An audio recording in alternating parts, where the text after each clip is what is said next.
All right, we are back again. CJ and Sports Apostle here to finish talking about Game 5 of the NBA Finals. We're going to hit the kind of touch on the second half and the game overall.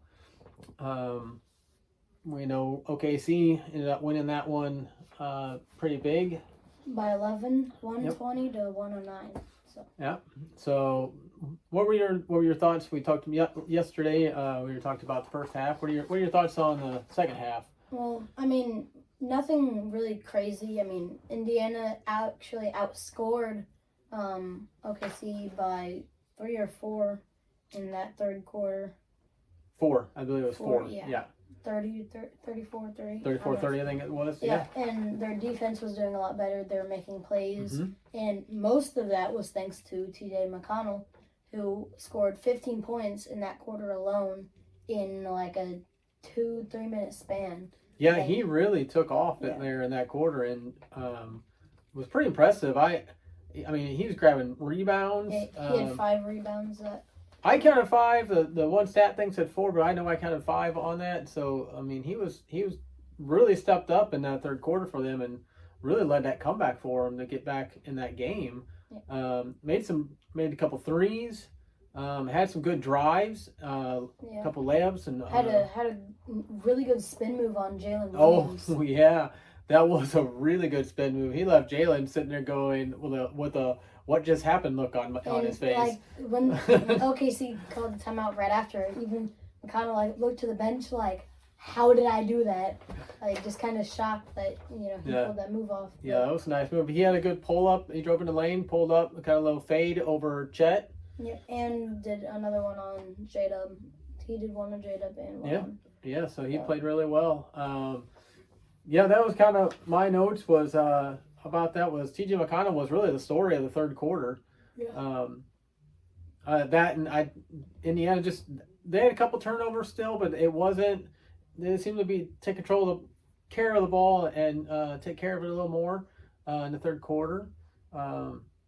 And then in the fourth quarter, they kind of continued on with that momentum and actually got it down to what, 2 points? Yes, it was 95-93 with OKC winning.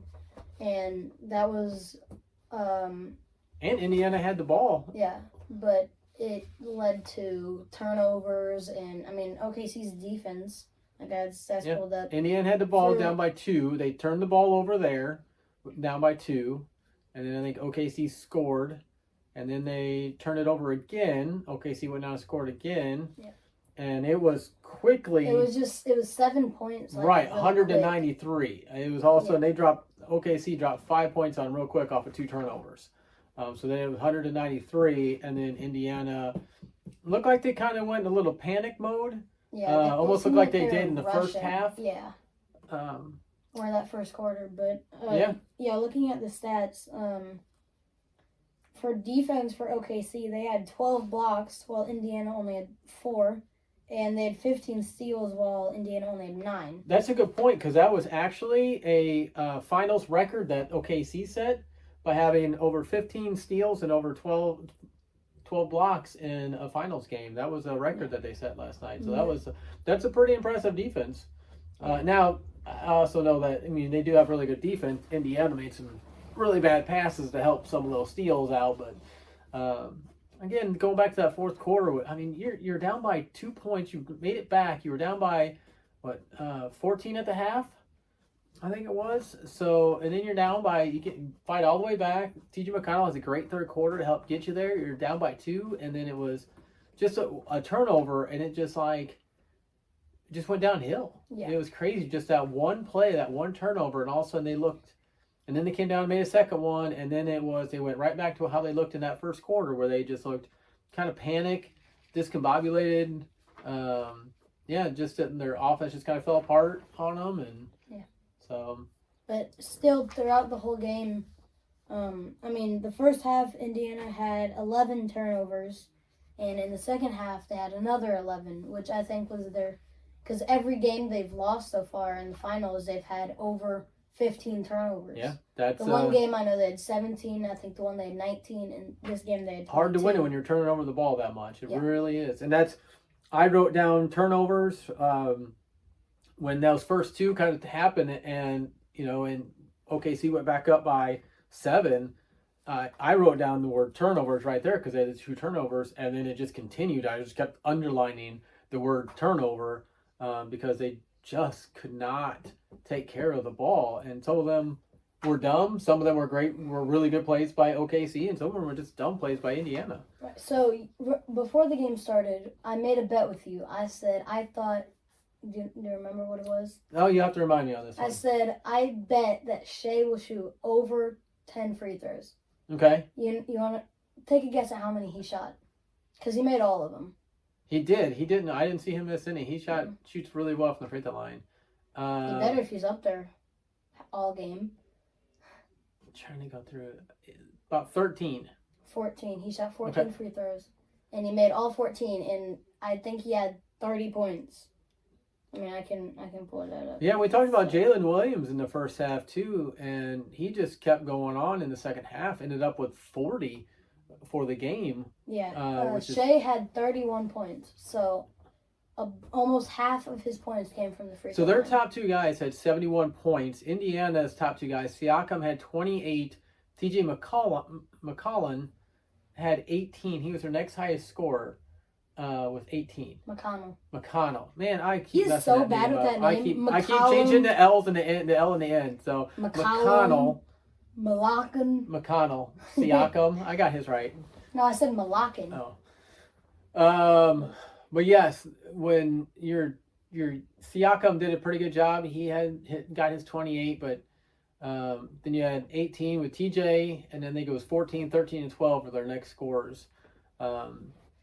I saw that coming. That happens when you're turning the ball over and you don't get the opportunities to score. Yeah, SGA also had a double-double with 10 assists, but only 2 rebounds. So. Yeah. Well, and I mean, Indiana actually, if you were just look at their field goal percentage, they shot 45% from the field, which means they shot a lot better the first half than the second half. Because the second half, they were 33% from the field. And then, so for the game, they were 45%. So they definitely shot a lot better the second half. So that was another key to them coming back. It was just hard to watch them just kind of fall apart there in the fourth quarter after they had come back so far. Not that they gave up. The effort was still there. They were still fighting hard. But it was just, just seemed to fall apart on them. So yeah. But we got game 6 will be Thursday night, and we'll see if Indiana can get this to a game 7. I'd like to see a game 7. I think this series has been kind of fun to watch. It's kind of been back and forth, but it's been close. Other than when Indiana they can't take care of the ball, then OKC tends to run away with it. So we will see what Thursday night brings, and if Halliburton. Will he be healthy? Will he be able to play a full game and be healthy and actually contribute? I think if he does get healthy and they do kind of get him back to where he almost was or get him better, I feel like that'll be a big contributor to how well they perform because they looked like confused and lost for most of that game without him, and they needed a backup in T.J. McConnell. Yeah, came in and he was that backup getting, I think, 4 assists, 5 rebounds, and 18 points in that second half. Yeah, I think a couple things is if Halliburton is healthy, if they can go under the screen when SG, oh my goodness. Just say Shea. Shea. Old people, holy. Yeah. When Shea is 40 feet away from the basket, if they would go under that screen, there was times that guy did a really good job of going above it or going below it, but then he's just got to continue that. There was a couple times he had nobody calling out the screens, and he hit some of them screens pretty hard. But yeah. I think that'll be a key too. If he can get under them screens and keep Shea out of the lane, that'll be helpful for their defense. That's a good point. With them not really calling out those screens, I don't think they were communicating all that much because OKC looked like they were like, it kind of feel like their minds were linked. If one person drives, they know this person's open without even looking to see if that defender came in. They did make some nice passes kicking out to guys who weren't at the top of the key when they made their drive, but would turn around and then throw it right to the guy at the top of the key. Yeah. So they definitely had a good game plan there and knew the plays and knew where the guys were going to be on that.